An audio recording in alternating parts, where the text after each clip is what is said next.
Peter Hill Explains, where I invite you to join the science teaching conversation with me about how nerves work. If you grab a pebble between your thumb and index finger and squeeze it, and you put a monitor on the nerves which are supplying your muscles to your fingers, you'll hear it go tick, tick, tick, tick, tick, and as you press even harder, it will tick even harder. It'll tick, speed up ticking, and as you release it, the ticks will go tick, tick, tick, tick, tick, tick, tick, tick, as your brain sends nerve impulses to your muscles. And I want to talk this time about what those ticks are, the actual voltages going through your nerves. And there's, I suppose, a lot of misconceptions that electricity actually flows along nerves, and for sure I've never seen a really good diagram of what's going on. And I think this is because people understand sort of very crude chemistry of ions, but they don't know about proteins, which have positive and negative aspects to them and can change the polarization. You can actually get a protein to change its effective charge by its environment, and so you can set this type of thing up. Now, you may hear that I'm breathing a little bit. I'm doing this podcast cold late at night. Just during the day I've just been too busy. I have to do a bit of a cardiac rehab. So I'm doing it at two levels. One is the actual breathing and fitness and weight and stuff like that, and posture, and the other is the cognitive stuff. So the actual heart condition can actually break off, cause, there's little clots break off, really hurt your brain, and the operation and stuff puts you out for several whiles. And depending where it sort of affects people differently at different stages, and I've had to really struggle away to get back into the salad of just speaking and coherently putting thoughts together. At the same time I can think, and I can't speak. Think and speak at the same time. So we're going to take a tour of a nerve cell. So this is a particular cell which, when excited, decides after a certain input will decide, yes, I'm going to fire, and it will set off a chain reaction which then sends a nerve pulse down the fibre. So you can get quite long ones going from your spine, down to your spinal cord and out down your legs to your feet. They're quite long nerve fibres. When I say neurons, a neuron is the actual nerve cell, and a bundle of neurons in a sheath, a protective sheath, form a nerve. So a nerve will have many wires or neurons going in. So neurons are little wires. So there can be some carrying sensors up to your brain, and some other wires or neurons will go all the way down through a nerve. So the idea is that a nerve is in a bundle, and these bundles are like pretty good wiring. You can see them. Of course, if you can cut them, but they do wire through. And if you should look at a skull or any bone, occasionally you can see tiny little holes in those skulls where the actual nerve, rather than go around the outside of a bone, will actually go through a bone. And so you can see these, especially around the jawbone, so there's these little holes with the nerves goes through with a bundle of axons inside of them. Now, one of the things is that you can have, for an overview, looking at the different explanations in the internet and textbooks. These guys really don't have a full handle on chemistry, quantum chemistry, and the actual structure of molecules. So there's bits of the explanation which go, what? Oh, I don't understand. There's bits that they get right, but there's other major bits where they just sort of muck it up. It's pretty amazingly mucked up. So let's try and get into it. So we've got the general idea of proteins. So proteins are polymers of amino acids. An amino acid is a amine group, a nitrogen with 2 hydrogens, then a carbon with a side chain, then a carbon with a oxygen and an OH group. The OH group goes up to the ammonia amine group and peels off a water, and by casting off water you can actually make these long chain molecules which are proteins. So proteins start off as a long linear molecule of nitrogen, carbon with an oxygen, nitrogen, and so forth, and the nitrogen, that first carbon, has a side chain off it, and that side chain can have all these properties. There can be phenyl groups on it. These are aromatic chains, or there can be acids which attract water, or things which remove water, or they can be positively charged or negatively charged. All these amino acids can be in different groups to do various things. So you can get your amino acid is basically a designer chemical. You can design with the basic properties a molecule which folds up, and when you fold up a specific molecule which does a job, a machinery piece of molecule which just floats around, that's called an enzyme, and it ends with the word A's. And the first one we're going to look at is carbylase. This is stretching my brain at the moment. I can't quite remember the full name of it, but it's a molecule which is put in your blood. So in your plasma, so you've got cells, red blood cells in your blood, and then you've got a whole of other. Blood is just not liquid and saline. It's actually full of these protein groups, and the globulins. Globulin just means spherical cluster of proteins. So your proteins aren't out wandering around like a little string. They've actually bundled up into a little circle. And carbylase has the beautiful effect. It's the most simple of them all, I think.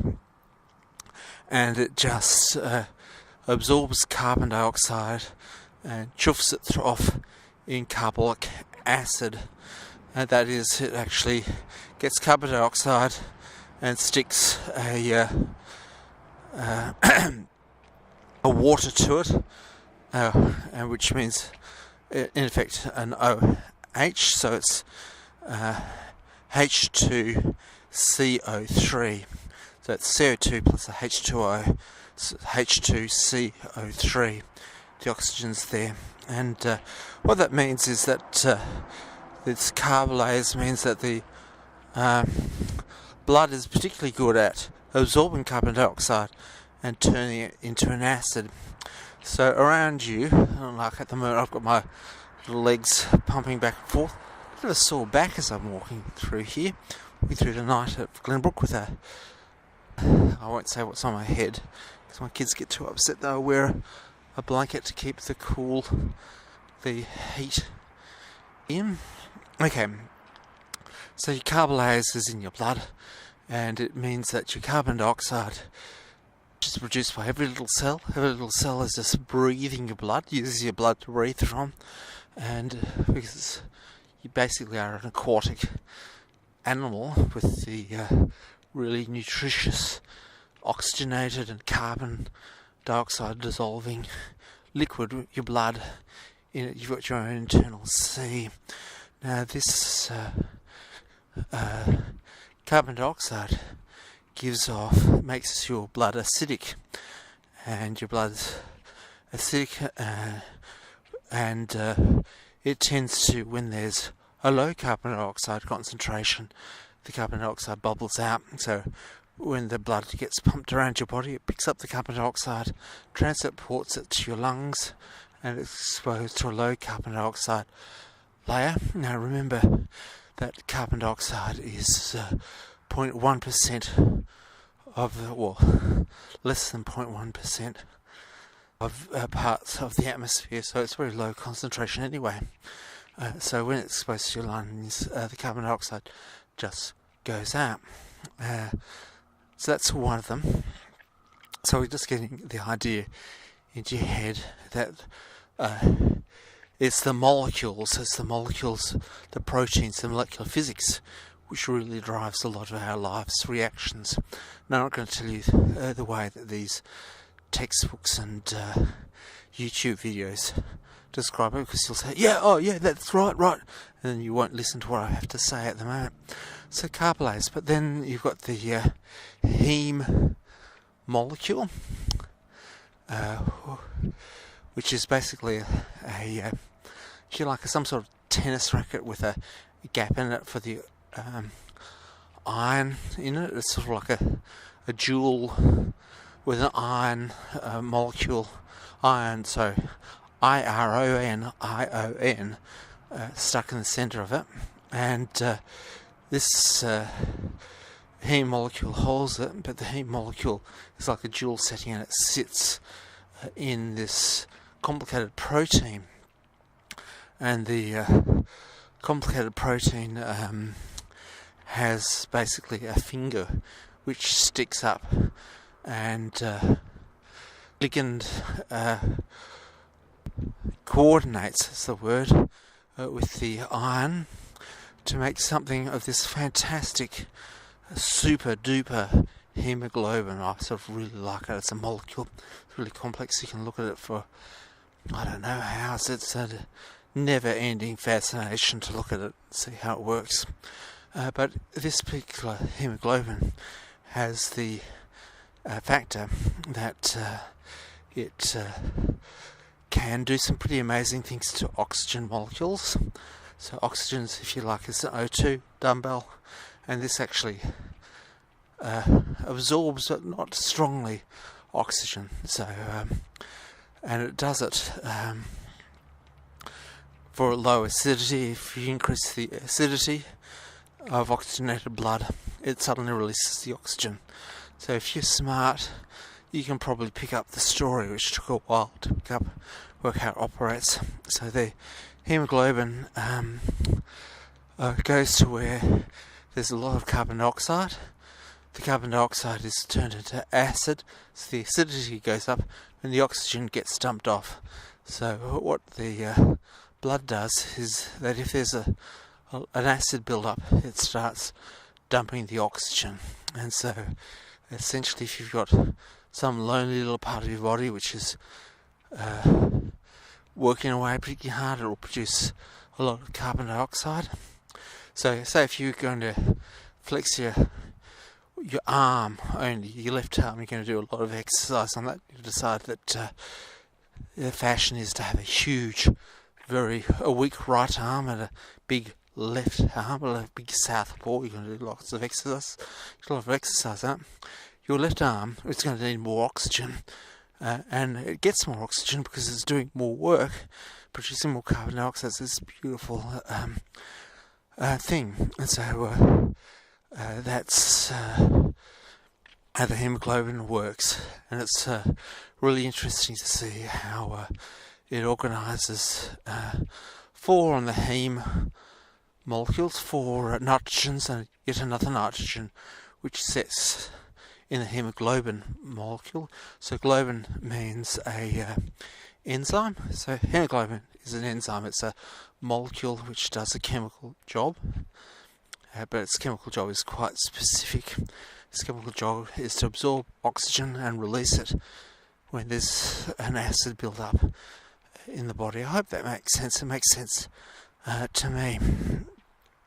Part of my overall understanding it. But so the hemoglobin is only active in or the heme molecule is only really active in the it's only really active in the hemoglobin, and the hemoglobin molecule to pack it up, to make it sufficiently dense and strong, it's actually put into a blood cell. So there's heaps of hemoglobin enzymes packed into, I would have to think of how many there are in a red blood cell, which is, most cells are little circular ones. These ones are sort of special disc-shaped ones.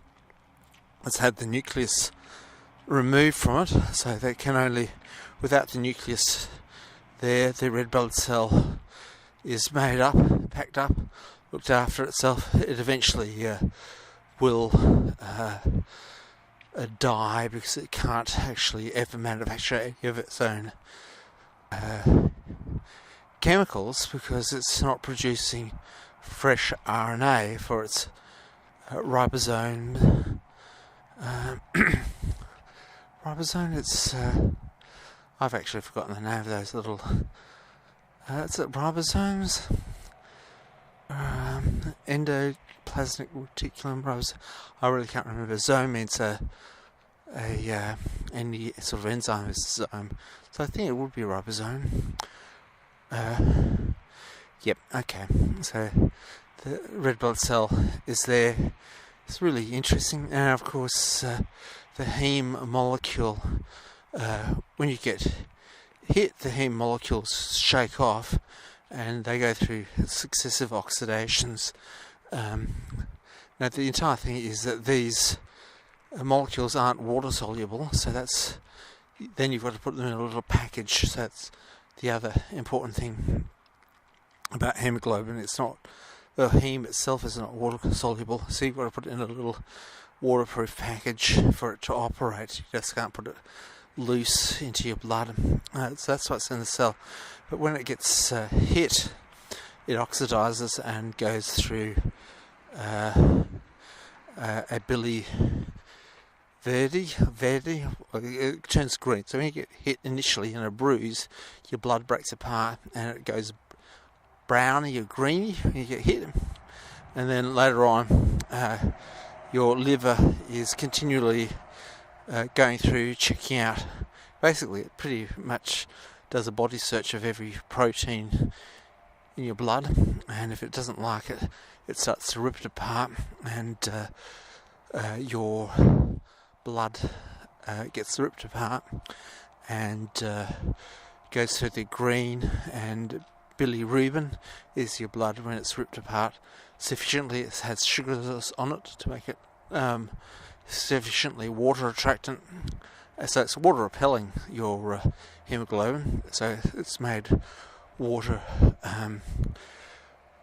it's made water dissolving, so it's then put in as a brown goop in your bile. So you can have green bile, which has got the biliverdin in it, or whatever it is, and as it goes through a further process, it goes to poo colour brown. So the brown in your poo is the blood being put out. But we're going to get there eventually on this, my friend. There's another thing in your blood, and I really want to point this one out. It's the albumin, which is another globular molecule in your blood. Forms up by far the greatest fraction of your blood, and this is a function which is going to be relevant to nerves. It's one of these fantastic things, and it acts as an iron pump. So depending on its conditions, the molecule can, the albumin, which is a globular enzyme, when it's in your blood, it's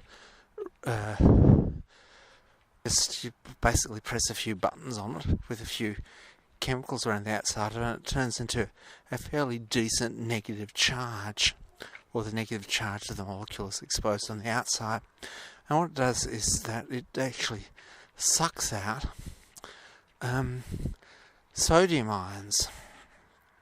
And by sucking out sodium ions, so it halves the sodium build up in your body, and by harvesting it, it actually, water loves the sodium ion, so water follows it, and it creates this this albumin enzyme in your blood, which makes up a huge amount of your plasma.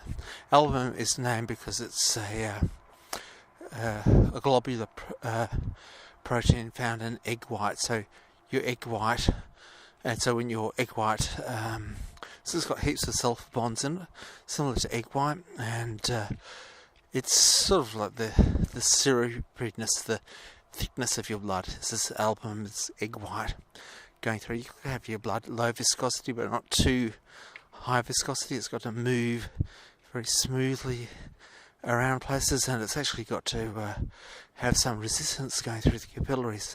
So this albumin goes through there, and what it does is it mops up all the sodium ions. And what it does mean is that by mopping up the sodium ions, it also draws water out of your body. Now, that's your healthy state. If the albumin and your liver just stops working, or you have a heart condition which actually slows everything down, you begin to swell, and boy do I know that. So eventually, as your heart begins to fail, your liver stops cleaning the albumin, your albumin stops working as well, and you start to swell. Now this is the important thing, is that when it goes through the kidney, it's chemically treated. I don't know exactly how this operates, but the sodium ions are then put into your urine, so you just wee out your sodium. This is why having lots of salt, I find this a bit hard to see how this actually falls through, but if you have lots of salt, your albumin has to do more work to remove that sodium from it. You need some sodium, but your body extracts that sodium.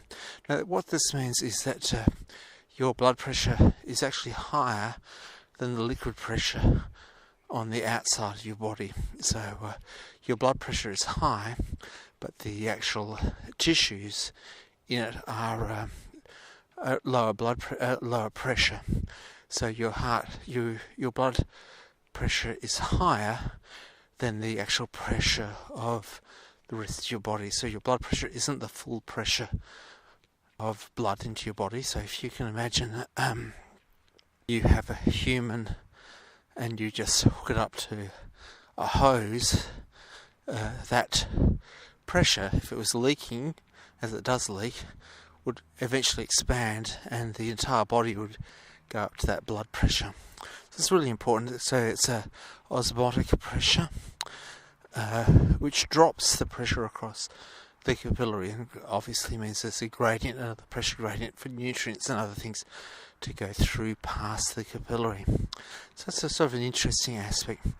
Now I come to cells, the neurons. So the neurons are the cells which carry the signals inside the nerve. So a nerve can have many different neurons inside it, all bundled along, and that nerve carries along at a pulse. We're not going to go at the end of it. When it goes over the pulse, it releases sneeze agent or neurotransmitters for the next nerve, but we're going to look with inside that nerve. You can have several meters long, and I suppose the first misconception is that the nerve pulse is a movement of charge along the nerve, similar to a wire. The charge moves along the wire into the light bulb and therefore carries energy. The nerve doesn't actually carry energy, it only carries information.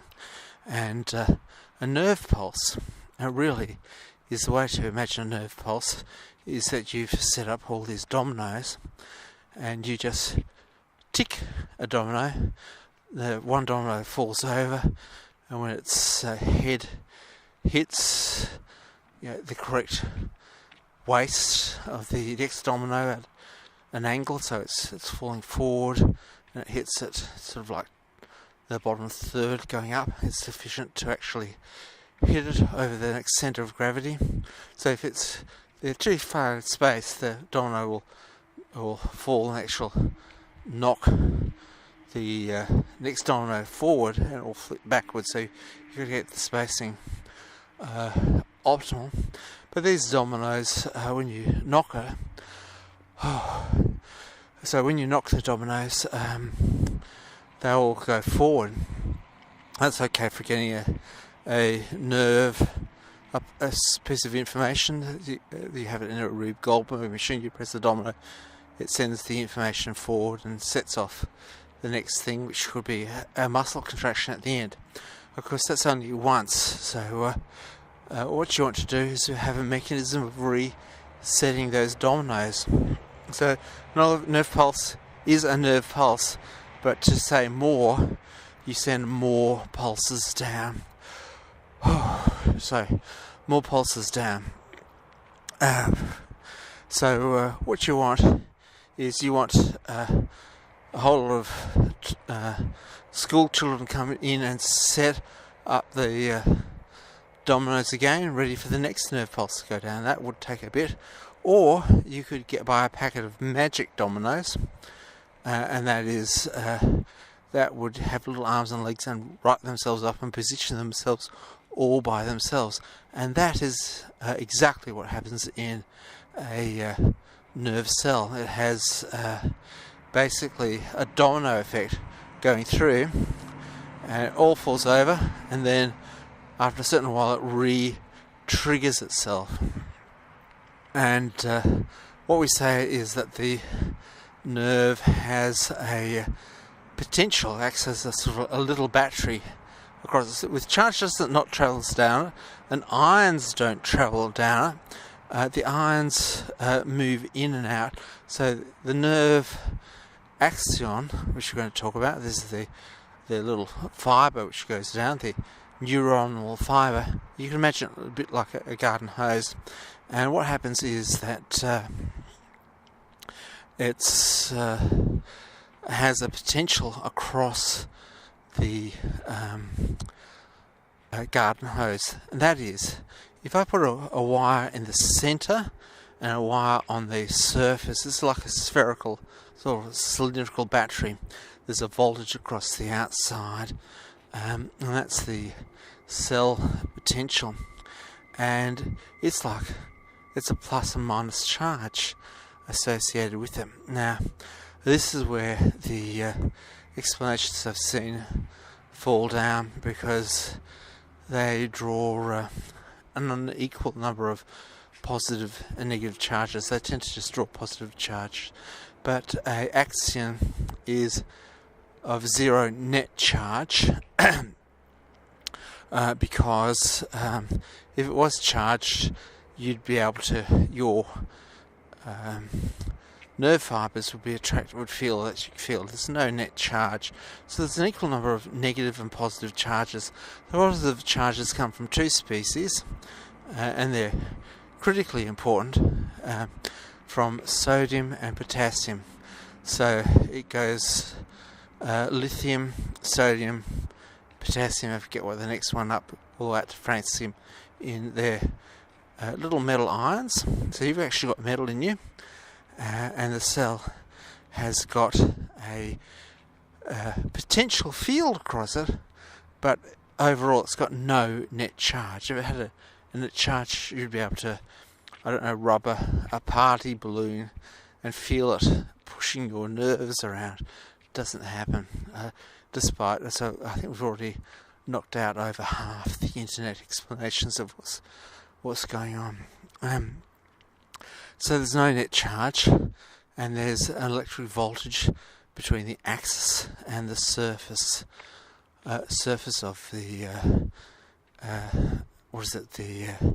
axion. And so there's something about this which can have a pulse go across it. So it actually physically travels across as an instantaneous pulse which runs past. So if you have to have a little voltmeter there with a wire in the centre of the nerve fibre and a wire on the top of the nerve, the axion of the neuron. So nerve is a bundle of neurons. For this particular neuron, you could actually you'd see your needle go. Well, depends how you wire it up. I'm going to say the way that makes sort of sense, the way it's drawn. It'll be negative, roughly 30 millivolts all the time, and as it's coming along, it'll go up to plus 70 millivolts. So 70 millivolts overall, it's got 0.1 of a volt difference going through your nerve cell, but it's a little pulse. It's a little travelling pulse of voltage will be across. So if you had a two-dimensional voltage probe which could measure it in real time, you'd actually see, and you could slow it down, you could see this little tsunami of voltage going across. And the voltage is not caused by the orientation of your domino, if you want to say, and it's surprisingly like domino. It's not from that, it's from the actual act of falling gives you that little pulse. You want to have that. So the act of falling gives you the little pulse. Again, that's kicked out, or they're only half that's kicked out all of them. Okay, look, I have yet to find a good explanation of this on the internet. So it's the actual voltage comes from the voltage spike, which you would measure. It comes from the actual domino falling over. See how I'm going for time here. Can't read it. The point is this a smart dictaphone, so if I have to stop and catch my breath, it stops recording. So if I want to look at the time, I have to go under the street light while I'm recording to look at the time. I can't do this at night. Okay, so let's recap. We've got a neuron which is excited and it decides, my brain has told me to send a nerve pulse this much, and what happens is you can only say go, go. Like it's like a bit like that little is it meerkat? I can't remember. It wasn't a meerkat. It's some sort of ground squirrel. It goes Alan, Alan, Alan. Yeah, that's all the cells do. They go oh, oh, like that. Yeah, they don't. They're not all that smart. All they can go is bah, bah, bah. And so you can make it go slow, bah, or you can make it go bah, bah, bah, bah, bah, to a maximum rate. And when it goes like that, it's like a sound wave travelling through, and the voltage is only when the domino flips, and then it quietly, stealthily resets itself without changing the voltage. This is such a... I can't believe some of the internet things I've seen for it. So how does it do it? Well, you're told at the up front there's some sodium and potassium, and there's these couple of things. There's a membrane, so it's like a plastic hose. The membrane is the surface of the hose with a little, it's a bit like a those soaker hoses that got little holes in it, and those little holes can act as a pump or channel. So when there's a voltage pushing things across, i.e. there's a negative charge presented inside the cell, the channel will just open. It will want to go through, and if it doesn't want to go through, there's another mechanism where it can actually push it through. So this is a bit of a thing of going across. So what it is that there is some sort of negative, a dipole, that is a separation of charges, and people for some reason are not quite sure, they never put what the minus charge. The minus charge is not an anion like a chlorine minus. It's actually a protein with a dipole moment. So a protein is, if you like, is neutral, but it's got a plus end and a minus end, and a protein can actually change how dipole it is in the presence of other ions. So you can actually just recreate a dipole. So let's try and explain it here, and you get a real picture of this if you've done I don't know, molecular simulations. So if you've spoken to people who've done supercomputer calculations of molecules of proteins, you get a good feel for all that's going on here. This is super important for it. So we've got the membrane, we've got the sort of like the membrane's like the house, and then you've got the characters, which is the sodium ion, which is small. The potassium ion is a bit more fluffy, it's a bit bigger. Further up the periodic table, they get bigger as they get up the periodic table. And then you've got these proteins which have a net negative charge, but the shape of that negative charge, how that charge is around, can be shaped. So these are sort of like super smart. The negative ones are the real manipulators. The sodium ions, yes, they move. The ions, they move in and out of the cell, but the ones which really control the action is the proteins. And we're going into uncharted territory here, and I warn you, if you know more, but you're sort of entering into sort of my expert knowledge, and I'm trying to pass it across in good faith, and I'm not standing up here saying this is how it is, trust me. I'm not trying to sell you a textbook or trying to do anything. I'm just trying to explain what's obvious must happen. So we'll go again that the pulse goes down the axon, which is the wire coming out of a nerve fibre, and the pulse is not a movement of charge, it's just a local ripple in the voltage as seen across the interface between the centre of the fibre and the outside of the fibre. And as this voltage flips, as it falls down, it sends a signal further down the fibre to release the next bit, which creates the next ripple. So the best way is to think of it as like a domino falling, but you only measure the actual sound, not whether the domino's on its side or standing up. You don't measure that. That's both those cases. Is at minus 30 millivolts. It's only when it's falling does it actually trip up to 70 millivolts. That's actually wiped out I've looked about half a dozen YouTubes on it and explanations. So it's the 70. It's called the action potential, and it's called the action potential. That's because when the stuff actually goes into action. So you've got two things happening. One is that when the action potential arrives, it opens up channels.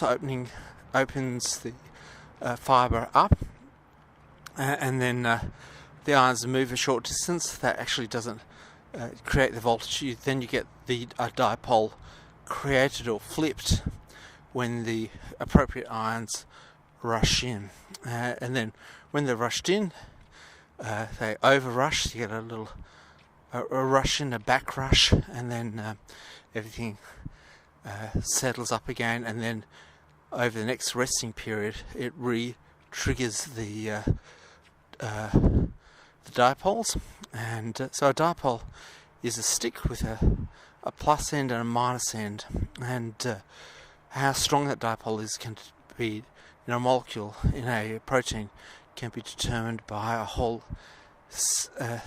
systems of systematic of its environment. So these little dipoles don't like sodium in them. and so the cell laboriously in the rest period to set the trap pumps out the sodium to the outside of the cell of the axion sheath, and as it pushes one sodium out, it lets another potassium in. So there's a two-way flow. So there's no net charge moving across the barrier.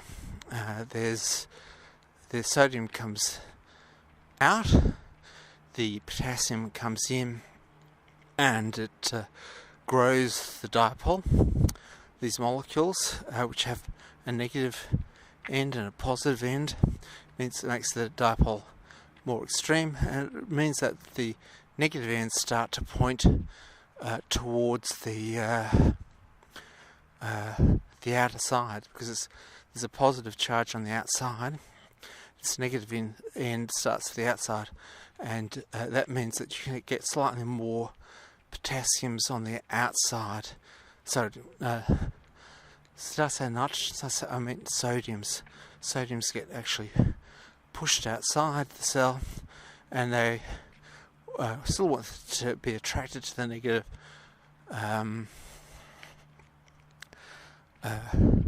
end of the proteins, which are sticking out there. There's heaps of different proteins.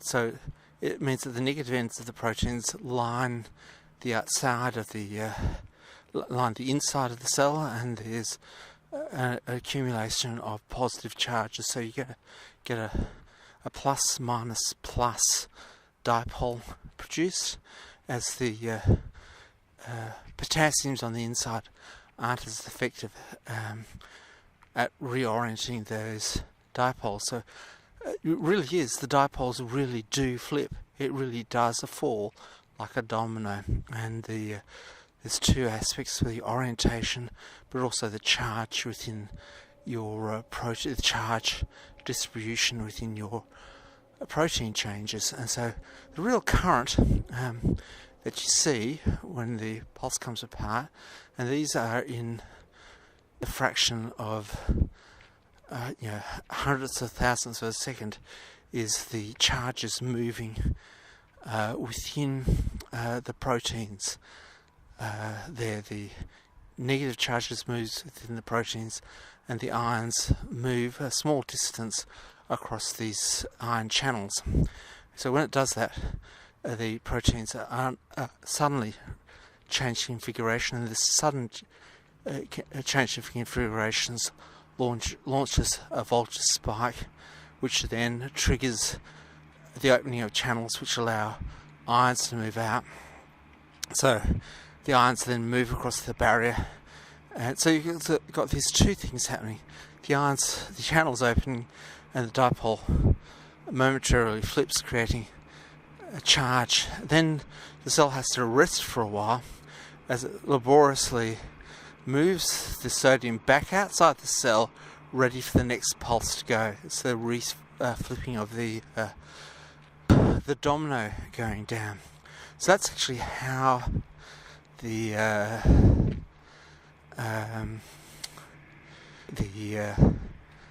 nerve action potential runs down your axion. It's actually a series of channels opening on the walls, and the channels are opened on the walls set up by the voltage spike.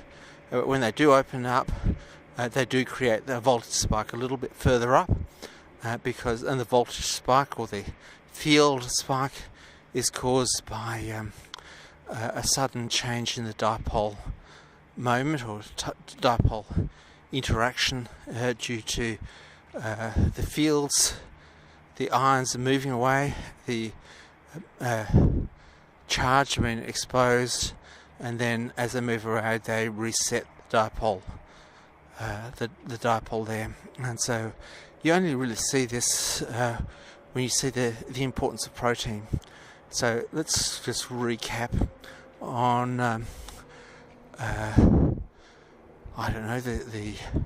the dumb chemistry view, where you just only look at oxygen, you only look at carbon dioxide, and you only look at sodium ions, you don't get much of a story. But people learn how it works. You know how they learn how it works? They copy down notes from the board. They're told, they read from a textbook, and those people who can remember and respond get full marks for saying oxygen is absorbed in the blood, and then it goes here. They don't explain it, but and they live in this entire universe where you don't actually see the effect of these proteins, which can actually do these fantastic things. They can promote the absorption or the conversion of carbon dioxide to acid, or they can absorb oxygen depending on the acidic component. So if there's no acid there, if there's acid there, it says, oh hell mate, you need some oxygen, and so it just pumps out the oxygen. Or in this case, it's a protein which has a dipole moment dependent on whether there's potassium and sodium around it, and so with that it organises a sort of, basically it sets itself up as a protein domino. So the proteins are the dominoes.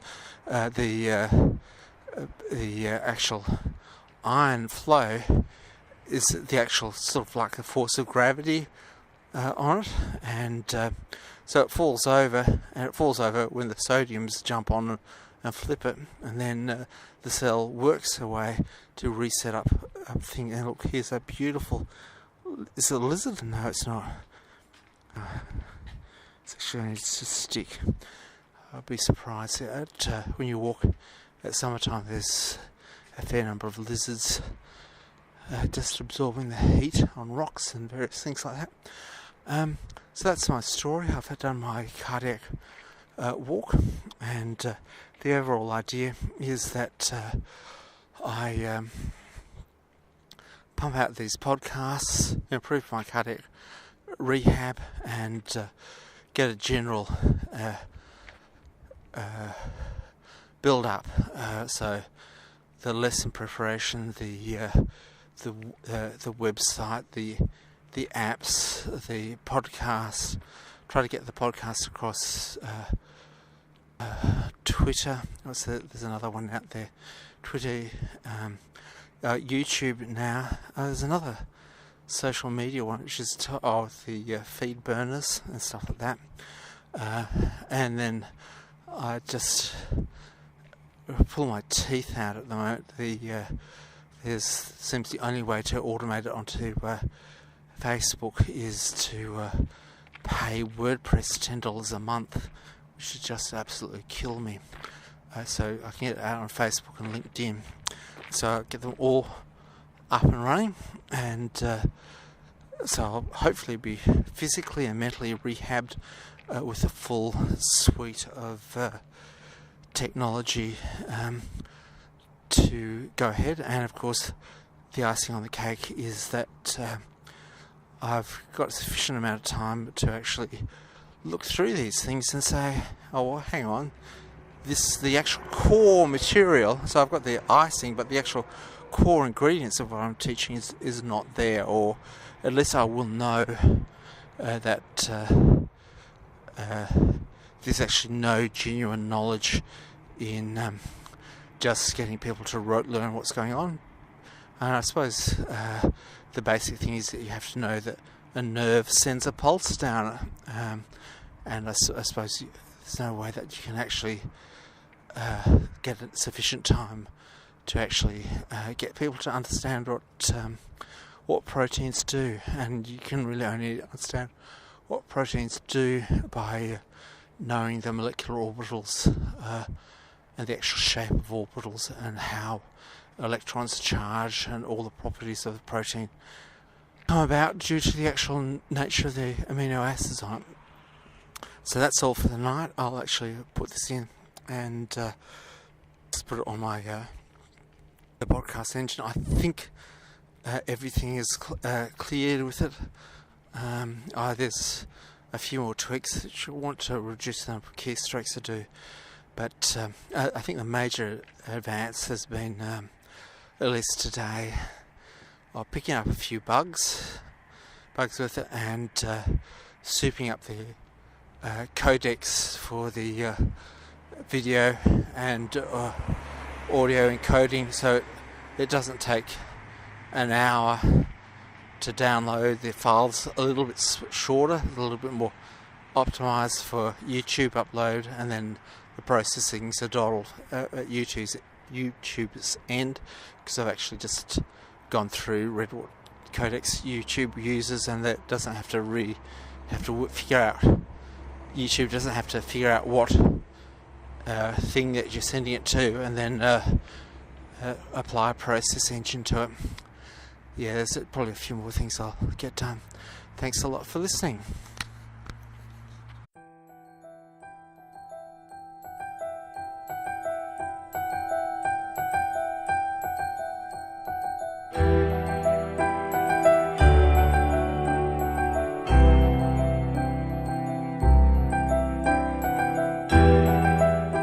Another podcast, another story comes to a close. It's been a pleasure sharing this moment in time with you. May you discover truly amazing things, understand them, and tell others. Thanks for listening.